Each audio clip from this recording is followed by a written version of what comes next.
আসসালামু আলাইকুম ওয়া রাহমাতুল্লাহ। যারা সুন্দর নিয়ে অহংকার করেন তাদের উদ্দেশ্যে বলছি, আল্লাহ রাব্বুল আলামিন বলেন, লাকাদ খালাকনাল ইনসানা ফি আহসানি তাকওয়িম। নিশ্চয় তিনি মানুষকে উত্তম আকৃতিতে সৃষ্টি করেছেন।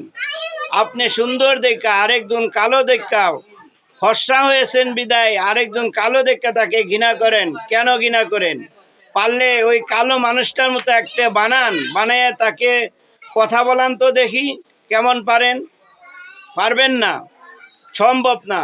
আর আপনার সৌন্দর্য কে দিয়েছে? আল্লাহ রাব্বুল আলামিন দিয়েছেন। সূরা ৩-এর ভিতরে বলেছেন, লাকাদ খালাকনাল ইনসানা ফি আহসানি তাকওয়িম। নিশ্চয় তিনি মানুষকে উত্তম আকৃতিতে সৃষ্টি করেছেন। আল্লাহ রাব্বুল আলামিন যদি ইচ্ছা করতেন তার চাইতেও আপনাকে আরো বিশ্রী করে তৈরি করতেন। কিন্তু আল্লাহর শুকরিয়া আদায় করুন, নিজেকে অহংকার মুক্ত রাখুন। ধন্যবাদ।